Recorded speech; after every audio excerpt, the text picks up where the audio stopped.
They're not talking about this. And we need to talk about it. We need to open the door, open the conversation, because it is a comparison and contrast to Project 2025. And what is the topic today, Will? What we're going to be talking about is mass incarceration And, and racism and the destruction of the black community. right. And why do they want to kind of hide the fact that it is definitely racial discrimination? Who wants to do that? What the Supreme Court started with Judge Roberts. It started with Judge Roberts, and then it worked its way to where? Then it worked its way through the Congress and the House and the Senate. Okay. And so, who got targeted just recently like that? Who got targeted recently like that? The one that was indicted? No, in Ohio. That would be Springfield, Ohio. And that was the Haitian community. The Haitian community. So now That was legal black immigrants that come from Haiti, which Haiti was set up to fail from the beginning by the French. I like that term colorblindness, because you know what? The irresponsible.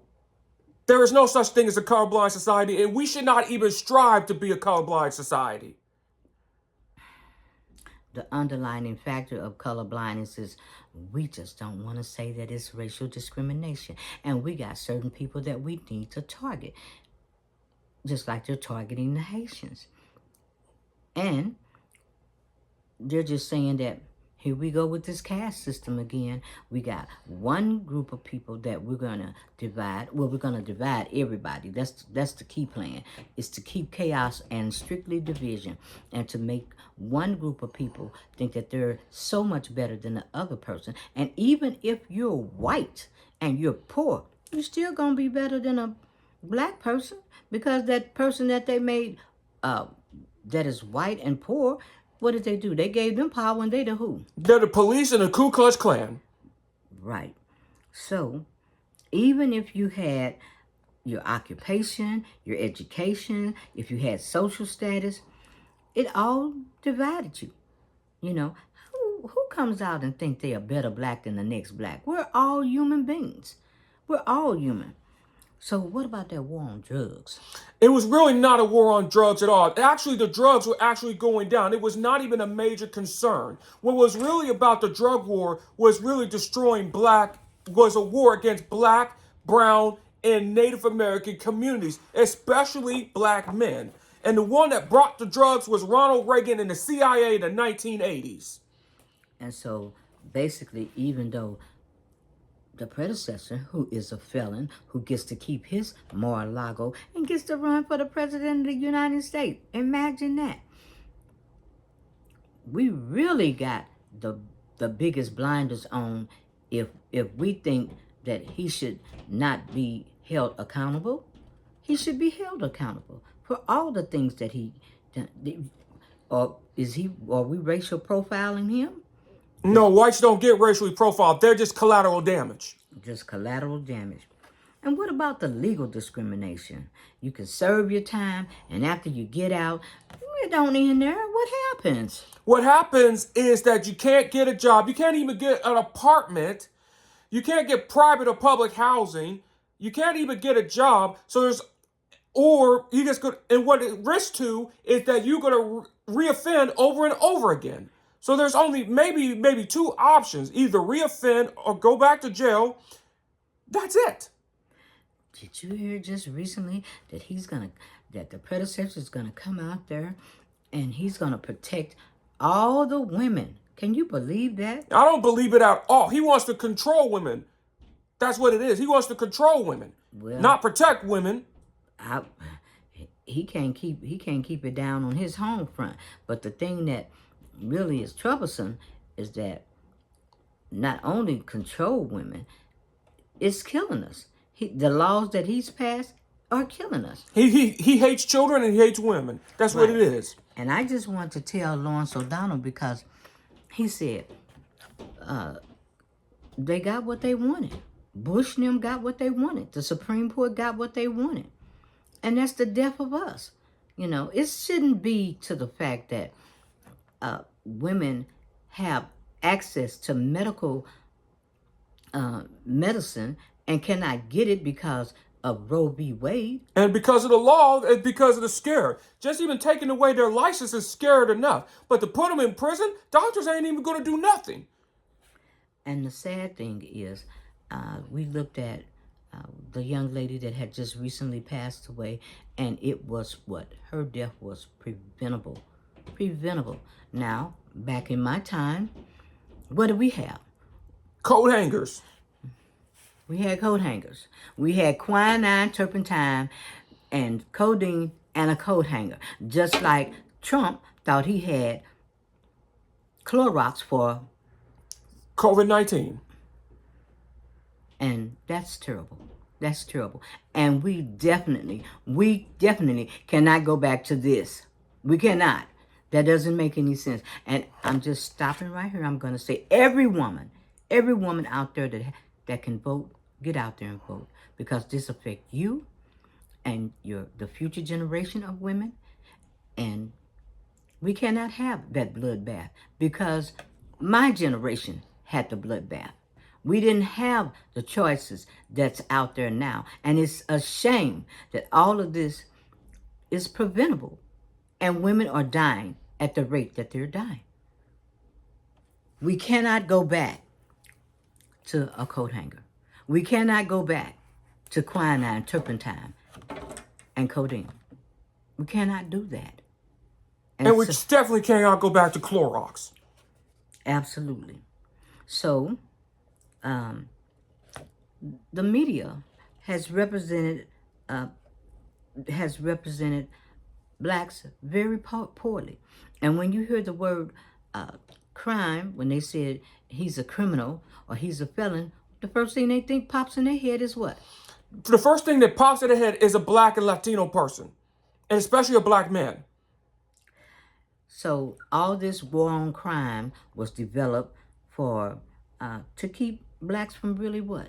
Having the right to what? Having the right to secede, having the right to vote, and having the right to even speak. And even mass incarceration, they even made a profit off the people for us in private prisons, didn't they? Yes, they did. And that's big bucks to the private prisons. And so we'll go to the judicial system was so biased. And what happens with the judicial system, blacks are judged much harsher than any white counterpart. Even if they do something wrong, they found out that a lot of the whites are switched out of certain prisons and sent to a prison that that isn't as bad or rough, and blacks get sent where? To the roughest prisons. To the roughest prison, and they serve time for a lesser crime. And we haven't seen the predecessor serve time for anything. And look at all the stuff that he's done.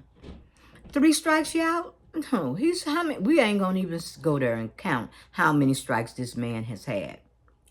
Then we got how we have a community disruption, and this leads to tearing up the community. We get more violence and more instability in our community.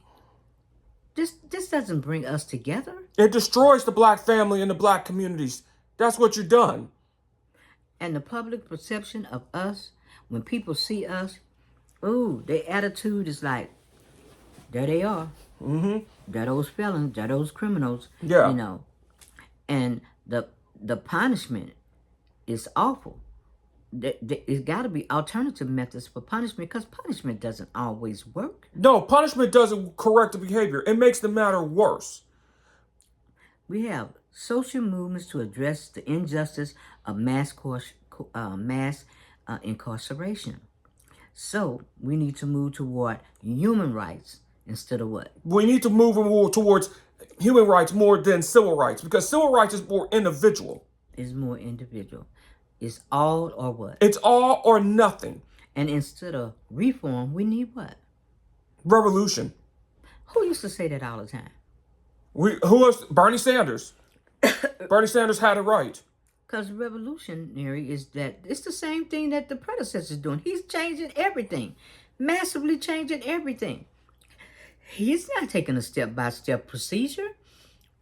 Everything he wants done under what?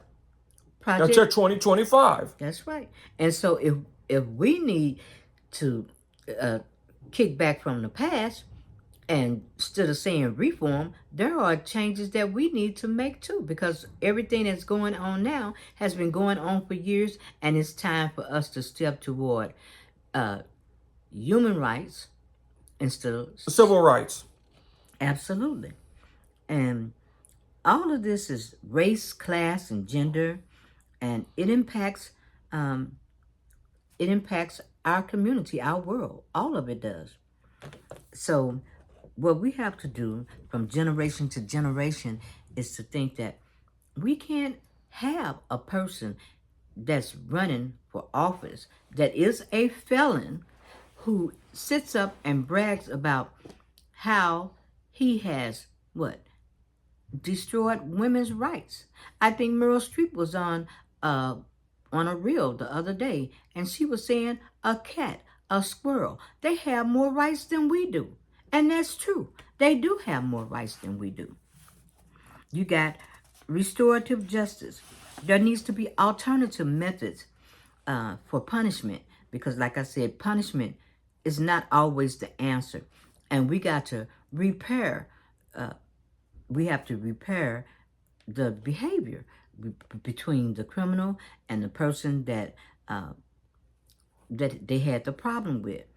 So between the victim and the offender, we need to promote healing and accountability. And I think Common and another young man was on there that was trying to promote healing. They had, I think it was on Joy Reid's. They were promoting healing. He said they had got a chance to talk to this guy, and he was the one that got, I think, electrocuted in Missouri. Yeah, he got electrocuted in Missouri. Yeah, he did. And the guy was innocent. And Common said he had talked to him several times. And he said that helped him a lot with himself. But they still went ahead and what? They still would have had to execute him. Even the victim's family told him not to execute him. Told him not to do it, but they did it anyway. They could even have diversion programs. And this would, instead of serving time in jail, you can serve time to your community to, cut down, cut down on more crime. You could have education, counseling, and that would make people say, okay, we gave them this diversion program. We got them out there cleaning the highways. We got them setting a program for younger people coming along. They giving community service to keep from relapsing or reoffending, reoffending or going back to prison. And this will save them on having mass incarceration, because a program will be put in place instead of jailing everybody thinking that we gotta punish everybody. It don't work. It hasn't worked. And we need to definitely go for rehabilitation because of addiction and lack of education. All are underlying factors, and poverty is one of the biggest underlying factors in the Black community. We got to advocate, and we got to show activism, and we got to challenge the legal system, the systemic poison that has went through there, that has showed that, hey, it's us against them. And what has the federal justice system has just done? They did what? They just got rid of they just want to continue with color blindness. Color blindness. They want to They say, want to say that you could continue discrimination as long as it's not outward. and we've seen that over and over. It has proven itself, and you can't just put sunshades on and say racial discrimination Doesn't exist. It don't work. It's existing it's coming out, and it's tearing up the Haitian community. It's tearing up all our community. It's all over the world. It exists everywhere. You got you have to re-examine and encourage understanding for changes, and we need a lot of change. It's global. We have a global context, and you can compare other forms of oppression around the world. You got apartheid in South Africa. You got Nazi Germany. Uh, what did they do? They persecuted the Jews, right? Mm-hmm. And genocide. You had caste system in India. They divided the people by social groups. You know, the I think it was the Dalits are Mm-hmm. were untouchable. You know, or the untouchable. One class of people was better or higher than the other class, and that's crazy because you're all Indians. You had indigenous people. What did they do to them? They kicked out the indigenous people. They did. You had in the United States. We got what? Segregation, redlining. We got housing policies. We got racial discrimination, racial segregation by gender based with women. You got mass surveillance and policing and authoritarianism, and that's what the predecessor and Vance is trying to go to now. Yes. And we can't let that happen. So in this book, I'm going to hold it up again. The New Jim Crow. It's an older book. I think this is the 10th anniversary edition. And this is something that we all need to look at. This is very, very important. And we're not having that conversation. I noticed when I looked at the back of the book, it says 2 years after Obama's election, Alexander put the entire criminal justice system on trial, exposing racial discrimination from lawmaking or policing to the denial of voting rights to ex-prisoners. This bestseller struck the spark that will eventually light the fire of Black Lives Matter. And even looking at today, after this book has been out, it's gotten worse. And It's gotten really worse. And not only it's gotten even worse, we have technology that's coming out now. And now you're not going to be able to get a job just for regular people without felons. we can ask the question today, do Black Lives matter? As far as the predecessor in Vance, The Black lives do not matter. and if you're not, and if you're the other, that's why we got mass incarceration, because everybody that's the other is what? Locked up or on their way. On their way to being locked up or being shot or murdered with the chokehold and things like that. And the bottom line is we have to go forth. We're down for the count in this election, and we need everybody out there voting, because I'm going to say it again. For me, I can't go back. It's hard. It was hard getting to where we are now and moving forward. And the predecessor and Vance has done everything to set us back just years, light years.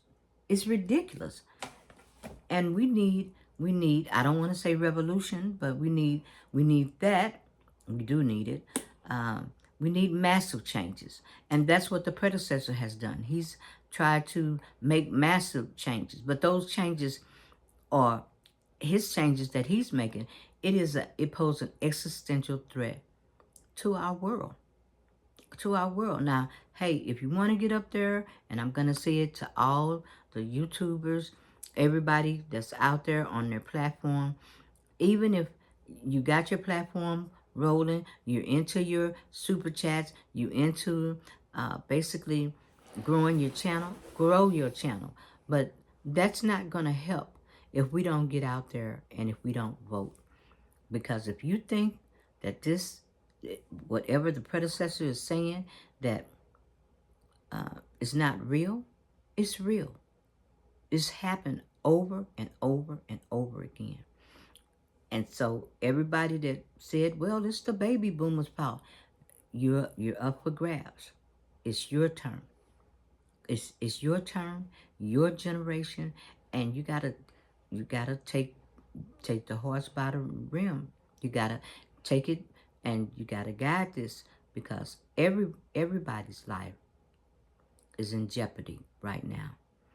I can no longer, if it's go for colorblindness for me, not seeing red, not seeing blue, not seeing Republican, not seeing Democrat, seeing everybody pulling together so that, once again, that the predecessor can never, ever get back into the White House again and sit somewhere for hours seeing our nation being destroyed. And I want to thank Joy Reid for giving dates out to look out for. Um, I want to say to Lawrence, you know, for years we've been looking at this channel because we have a nonverbal here, and not saying that he, of course, you know, he can speak, but it's difficult for him to read body language. And we came to your channel for many years to look at your facial expression, your body language, your eyebrows, and we're seeing something different. We're seeing a lot of fear. We're not seeing the people that once we started watching this years ago. It's been a dramatic change. A dramatic change. And what we want to say to you guys is hang in there. We're still watching. We're watching from Susan Rui to Pinsky to Ari to Rachel, and congratulations to Rachel on her being a producer now. We're watching. We're watching other channels, and we're learning. We're going to continue to learn, and we're not taking anything or anybody for granted. We're not. And once again, before I go, I want to say, I want people to get this book, read it, because it would help you understand in this moment in time now. And I want to say to Kamala Harris and to Tim Walsh, there is no reason for no woman to have to go back to this. There's no reason. We've already had a bloodbath. We've had that. We've already had that walk through the cemetery. We've had that. And that shouldn't even be happening now. With all the technology that we have, there is no reason that this should ever, ever, ever happen again. You got your last word, Vondale? I don't have a lot. I think you just said it all well in this point. And the last word I would have to say for this is where all the good, Tyra Banks just asked where the good black men have gone. The good black men are being murdered, they're being shot, they're being humiliated, and they're not even getting opportunities, okay? And there are more black men that were more involved in their family than their white counterparts, if the black man is allowed to even lead in the first place. So, on that note. On that note, we're out, and I will address it even more on my live stream. All right, so we're out of here.